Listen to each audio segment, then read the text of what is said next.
How can someone start meeting people if they don't have the money to go and buy a program? You can connect with people on Instagram, social media would probably be the easiest place.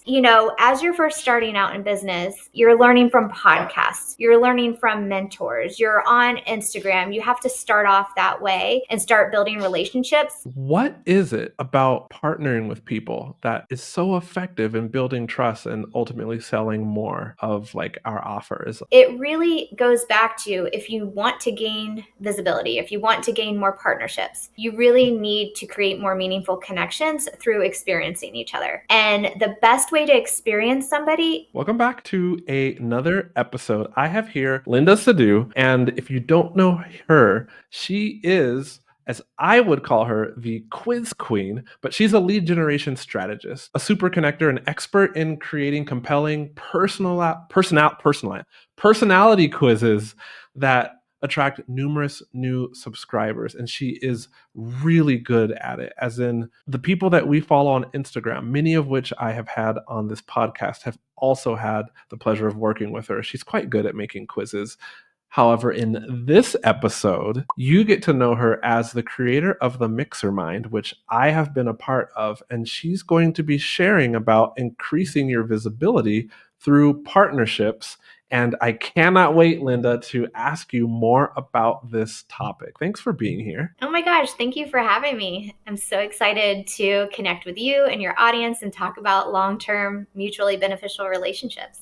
I'm glad that you're here. You're the first, second one actually. But the way you talk about it is different than his focus. So, a previous guest, Roberto Candelaria, was on the podcast, and I wholeheartedly believe that, especially right now. I think I was watching a YouTube video. At the recording of this of our session, which is April 29th, I was watching a YouTube video over the weekend, and I heard the term trust recession, which I'd never heard of it before, but the creator was saying we're in a trust recession, which just it's people are a lot more conservative with their trust that they're giving out, and showing up, collaborating with someone, being able to be in front of their audience, so to speak, and kind of build trust via association. It's a really good way to partner and grow your business. So I please talk about this. Before that though, if you're new and you're like, hey, QUAY.jo, your face and your voice are new to me. Who are you? Like, where the heck did Rick go? I got two links for you below. One, you can see what Rick's doing. It's a really intriguing AI project, still serving online entrepreneurs.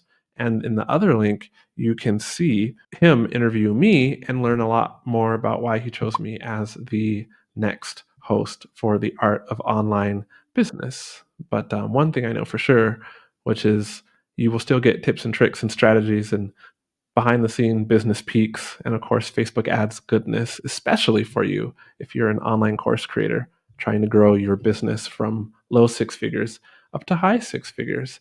And Linda's here, but this is our second episode together. In the description, if you're watching on YouTube, you can click and go back and see the previous episode, which was the before we hit record session, where you get to learn plenty of things about us as people that aren't necessarily related to business, but are very, very cool. And especially if you're like, I hear on so many podcasts these online entrepreneurs and I just don't know about them, and kind of things that they experienced and things that they like and don't like.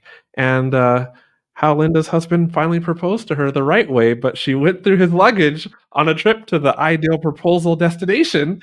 If you want to hear that story, it's in the link below. And with that, you thought I was going to let that drop, didn't you, Linda? I know, right? I'm so embarrassed about it, but he does know that I did it. So it's not like but still, it was not my best moment, but I really wanted to get engaged in Paris. Yeah, you wanted him to propose to you, so it's fine. It's okay. My wife didn't do the same thing, but all of her friends almost. No, I was. Oh, it was a horrible segue. I didn't mean to say it like that, but all of her friends almost ruined my proposal because they got into their heads that it was time for me to propose, and I happened to have going to been proposing on this trip that I had with my wife anyway, but they all were, like, looking at her hand and, "Do you see your ring yet?" and everything, and so that made her much more conscious of the fact that, like, I could be proposing to her, and so I had to be also extra sly to disguise the proposal preparations and, make them a little more secret so that it could be a surprise and she wasn't expecting it, but I got the job done. 15 years later, she's still with me. I'm still with her. Happy I did it. And where did you guys get engaged at? Oh, in Seattle. Gasworks Park, because you live in Seattle too, so you know Gasworks. It was raining, pouring down rain, actually. Oh, I'm not surprised. But it was Gasworks Park? You said Gasworks Park? Yeah, Yeah, it's a because of nice the view. view. Yeah, it's Yeah, the I was it's gonna say that's a nice view. and our first date, or maybe one of our more memorable dates, we were, sledding down the hill in Gasworks Park on cardboard boxes, and so, like, we just it was, like, a special moment for us, so I was like, when I propose, I was not proposing on a cardboard box, but, when I proposed, I decided I had to return to Gasworks Park to, like. Aw, they have a massive hill there. My son, I would take him when he was little, and he just wanted to run up and down it, up and down it. So we have some memories over there too. And for those of you that don't know, that's where the locals go to watch the fireworks to play on the display on the 4th of July. It's just gorgeous view with Lake Washington right in front, which is so nice. Thank you. I'm gonna ask you one question right to just get us started, which is, what is it about partnering with people that is so effective in building trust and ultimately selling more of, like, our offer as online course creators? Okay, so you mentioned trust twice right at the beginning and just now. I have this theory when I really think about long term mutually beneficial partnerships. It really goes back to if you want to gain visibility, if you want to gain more partnerships, you really need to create more meaningful connections through experiencing each other. And the best way to experience somebody, I think, is three different ways: your mentors, your clients, and your peers. And just want to scale that back a little bit. When I talk about your mentors, this means you might, you know, be in a group coaching program or join a mastermind group. And a good way to show up with this person is to really become their A++ student. Because if something's worked for them and you're following their lead, and you can transform and have that work for you too. And you can gain success on their business the way they've done it before, right?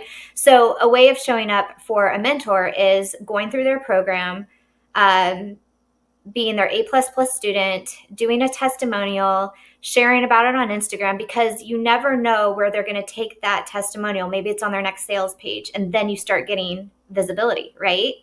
Or if it's through Instagram, they reshare it with their community. Now their community is like, well, who's QUAY.jo? And they click on your link, right? So this is just an easy example of how you would allow a mentor to experience you, right? And then if you are talking about your clients, you're actually helping your clients transform. You mentioned I used to create quizzes. I still am in the quiz game, just not as much as I used to be. But I teach people the step-by-step way to create a personality quiz.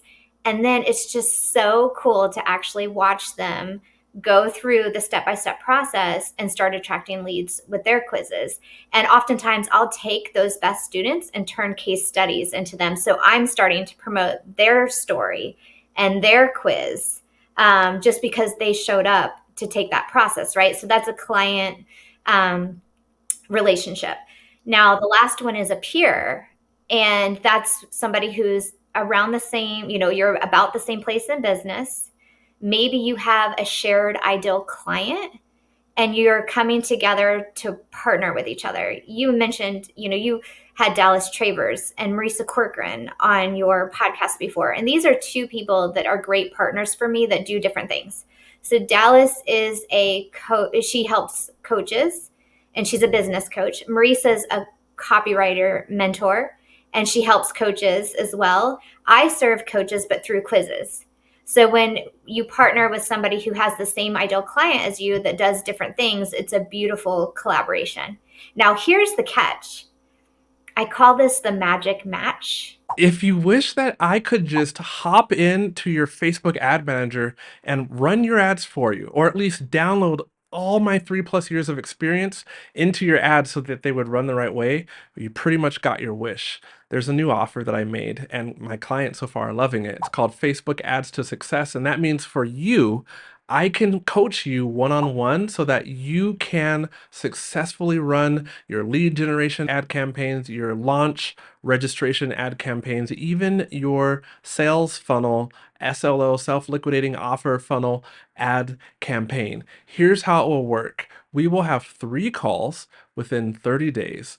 During that first call, I'm going to show you the exact ways to get your account running optimally. We'll do also like analytics setup if you don't have those set up right so that your ads can function the right way. We'll also look at your funnel and I'll point out to you the areas in your funnel that could be converting better. And I'll make recommendations about how to improve those areas of your funnel. And then if you have running ads currently, we'll look at those ads. Otherwise, we'll go through all the things you need to consider before setting up your ads.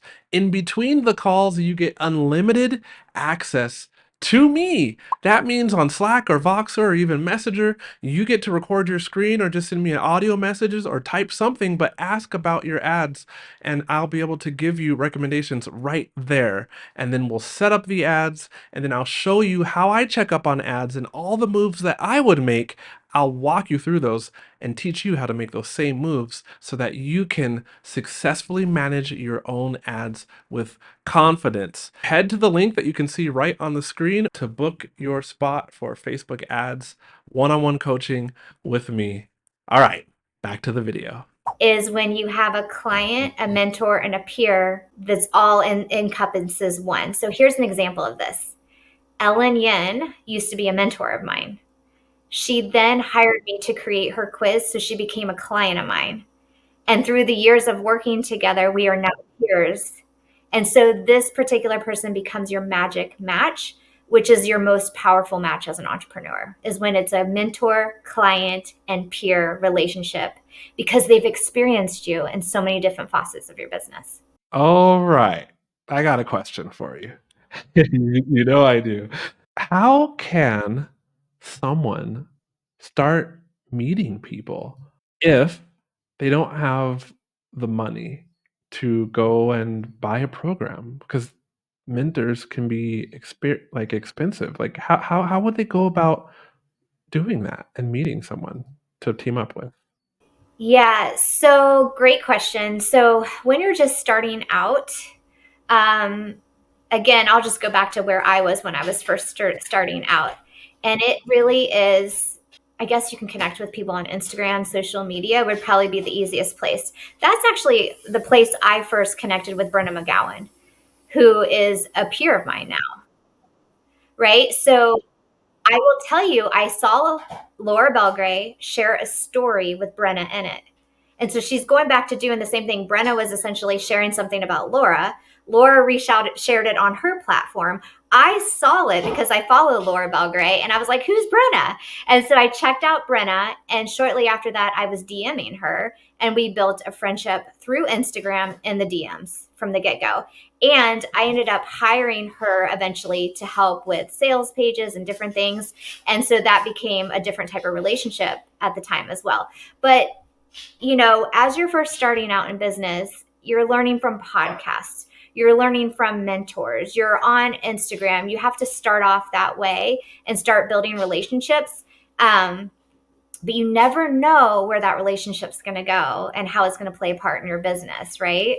I agree. Can we get a little more tactical? Because I'm to get to know somebody on Instagram, one is intimidating. Two, what do you say in somebody's DMs? Okay. Well, I have a trick. There's two ways that you can just go straight to the person, in my opinion. One is off of their Instagram stories. So if you follow them and they share like, oh, I just saw that you were at Gasworks. Oh my gosh, QUAY.jo, I live in Seattle. Then I can actually message you through your story.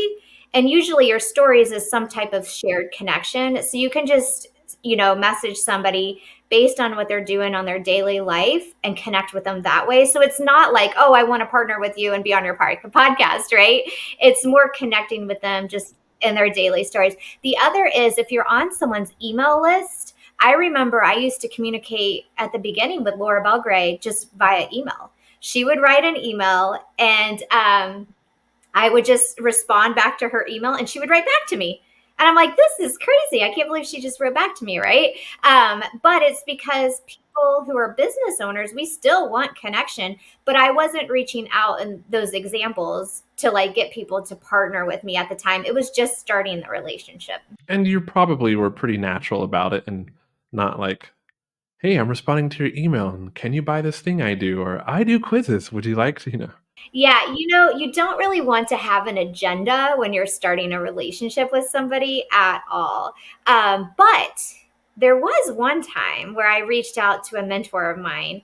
Um, and I did mention quizzes to them right out of the gate because they were talking about on their Instagram that they didn't like their quiz and they were going to burn it down and this and that. And one of my clients reached out to me and said, "Hey, do you think you can help this person?"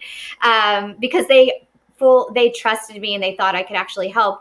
And I checked out the story. I checked out whatever was going on. And I actually reached out to that person. I said, "Hey, if you need help with your quiz, like I'm happy to help you." And I literally was coming from a place of like, can I help you? And I was confident that I could. But that's what ignited that relationship with that person was actually being confident in what I do and lending a hand to say, if you want somebody to take a look at this, I can audit your quiz, I can help you. And there was no agenda. And then from that experience, we actually ended up talking a lot on Voxer. And that kind of just kicked off our relationship. But I really came from a place of like honest, good heart. Like, I want to help you. Okay.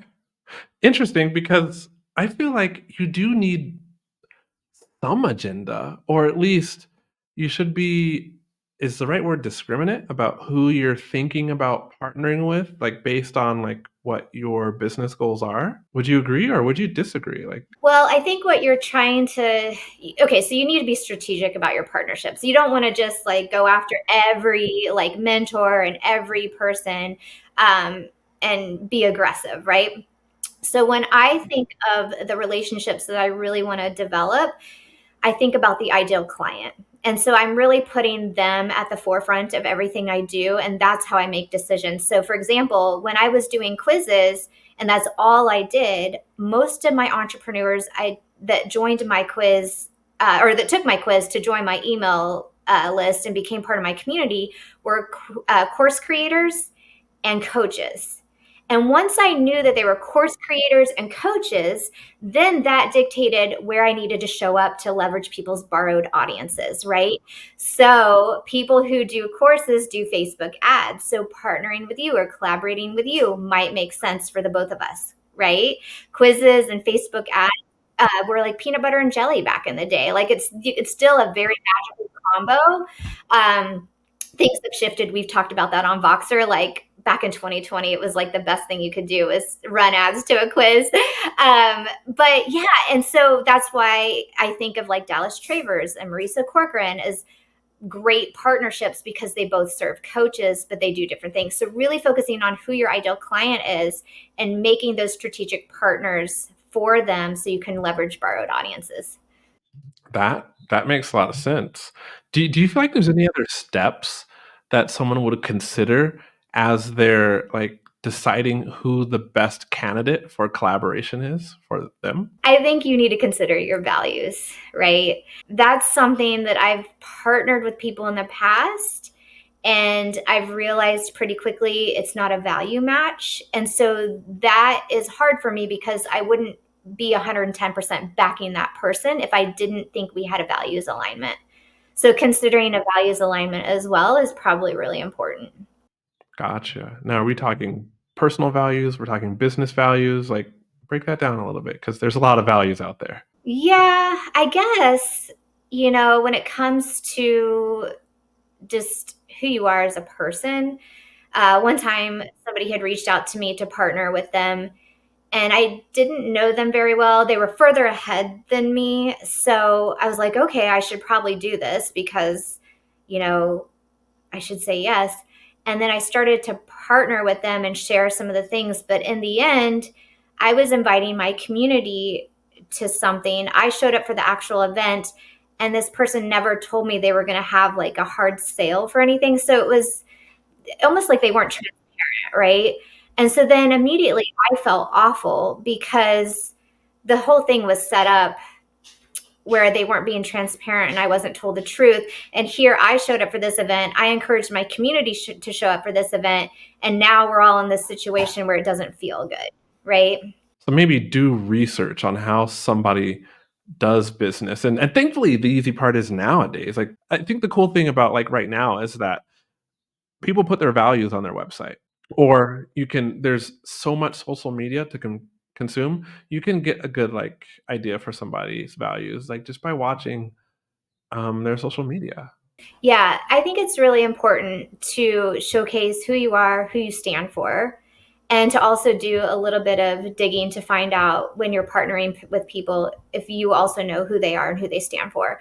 Now, typically, I've learned my lesson as a little bit more experienced entrepreneur that when I partner with people, again, it's usually a peer, a mentor, or a client now. But at the beginning stages is when I kind of made those mistakes, when maybe I had somebody further along reach out to me and I didn't know their full story, but I knew that they were further along. And so I felt like I put them almost on a pedestal where it was like, oh, I should say yes to this. And so those are the ones I just want to warn people about is when you get asked to do something, but you don't really know that person, taking a step back and maybe considering it a little longer before you go all in, right? Yeah. No, I like what you're saying though. It's as if peer, mentor, or client, this, I don't know if you want to call it framework or this filter for who you collaborate with, it really can protect you, protect your business, so to speak, because all those people fall within your circle, so to speak. Yeah, and this way you're actually in a situation where you trust this person. And when you're be able to trust this person, then you can trust them with your community, right? And that feels really good. So speaking of community, you got to share, well, you don't have to, but I would really love for you to share a bit about the mixer mind and what that is. Like, because the listener, they just know that I've had a bunch of people from the mixer mind, and they know that I'm in your mixer mind if they've heard like one of the 5 or 6 episodes with another guest who's also in the mixer mind. But like, can you share in your own words what the mixer mind is and your vision for it and how like it serves the people that are inside? Because I love it, but we want to hear from you since you created it. Yeah. So the mixer mind was about a year or two ago. I was not wanting to join another mastermind. I feel like sometimes when you join masterminds, or at least for me, I would join it for a particular reason. And I felt like I never achieved that goal in the end, but something else beautiful came out of it, right? But they're a lot of money. And I also don't think you have to spend a ton of money to run your business. And so for me, I always wondered, why isn't there something out there that we're all experts? Why can't we just connect together and talk about behind the scenes, talk about what's working, have these conversations.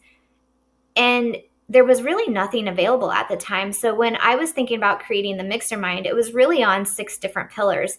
And I actually researched my ideal clients for this to understand them. So that way I knew exactly what they wanted before I created it and served it up. And so that is really, really important is ideal client research, in my opinion. I've always done ideal client research before a quiz and then before I create a new offer. And the reason why I do that is because the cream will rise to the top. When you send out a survey or you have interviews with people, you're going to hear the same things. And so one of the 6 pillars is a retreat in Cabo this year, right? And the thing is I would have never hosted a retreat. I've never actually hosted a retreat. I'm definitely living outside of my comfort zone by doing that this year. It's a big deal for me.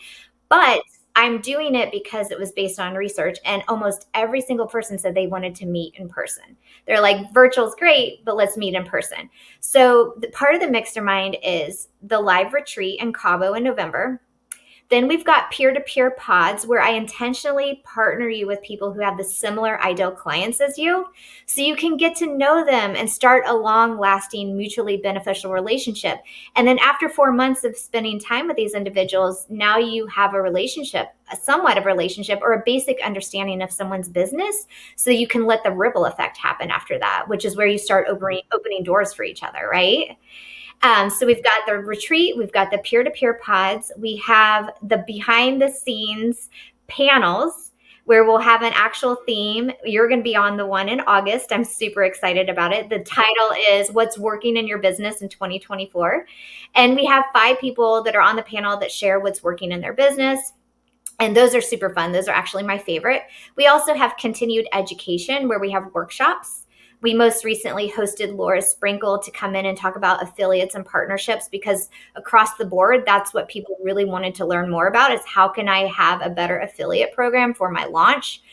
In May, next month, actually, we have we're going to discuss live events. That's also a huge topic lately, is like a lot of people doing conferences, virtual retreats, retreats, different live events in their business. So that'll be a panel discussion. And then we have the Facebook group. We have in a directory where you can connect and collaborate behind the scenes, which is also highly encouraged. Did I go over everything? I do know everything. It's so funny. I did not actually know. I should have known. The peer pods that we're in, you custom select those, and they're 4 months long.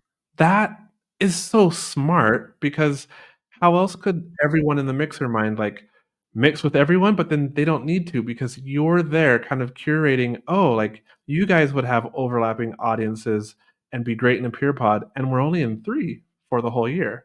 And that is really I'm looking forward to my next peer pod all over again. And, You should be, because you know what's funny is I was actually going through the surveys and I saw that you were interested in learning more about YouTube. So I specifically had Melissa Mitchell join your pod because she's a YouTube strategist. And I was like, and I loved it because I ended up putting Shine with Natasha in that group because she does video as well. And I was like, oh, I love this group. Like, there's so much synergy in your new pod in regards to just different ways to be on video. And I'm excited for you. I think that was going to be a really cool group to be in. Yeah, yeah. Thank you, thank you. I think so too. The listener, if they know what they're doing, probably should get on the Mixermind list. I can say that. So there have been a number of things that I promote. And it's not like, you're here sponsoring this episode or anything, but like, I truly believe people should be inside of your Mixermind. Like, I've paid for other masterminds too. Like, one, the price point just is phenomenal. And two, like, really, Linda, you've picked a good group of people. It's just a good group of people. Like, and I can't wait to meet more of them. So, but you do have it open and closed. So how can somebody find out more and get on the wait list? Because I believe, at least at the time this episode is airing, it's almost August now, even though we're recording it in April. And I think you're going to be opening it soon. Yeah. So we have open enrollment will happen again in November, right after our Cabo retreat. I chose to open and close. I don't know why. It's like, once I just wanted everybody who wanted to go all in, then it's time for me to go all in. And when you start doing the peer-to-peer pod groups, it's hard if there's like ongoing enrollment, where I'm intentionally partnering with you with the right people, right? But I do want to mention, for those of you who think you would be a good fit for the Mixermind, one thing is really important, and it's give and receive. So we do hold high standards for not just coming in to receive. Of course, there's people in the group that maybe they don't have as big of an email list, or maybe they don't have a podcast. I don't even have a podcast, but you do want to have some type of platform. So you want to have some type of Facebook group or a podcast or an engaged email list. I classify that as a platform, so you can showcase other members. So it's a give and receive. And then that way it is a true partnership, because you're supporting one another. So anybody that feels inclined to join the wait list, I recommend it. It's super fun. We're definitely going to open it in November. We're going to have more seats this year than when we did last year. And it's a beautiful group. It's a beautiful community. And I want to create more pinch me moments. Like literally, when I think of things in life, when I lived in San Francisco, for example, I was walking down the street and I'm like, oh, this is a pinch me moment. When I was in Tuscany watching the sunset last summer, I thought that was a pinch me moment. And when I created the Mixer Mind, I was like, this community is a pinch me moment. And it's just beautiful. And yeah, I invite you to join the wait list, but it's definitely like a give and receive component to it. Wouldn't you say? I agree. Um, I will say that you have chatted with me about, like, other members and giving and receiving, and I remember telling you, I have, like I have been a net positive contributor. I've been having people on the podcast, you know? But the beautiful thing is the people in the Mixer Mind all understand that they're there to give and receive. So everyone, the default is how can we partner and how can I help you? And since everyone is coming from that place, it's just so easy and it's not awkward, to meet people because the context is we're here to help each other. I have something to offer you. And how can we partner up to increase our influence and visibility? And it's really cool.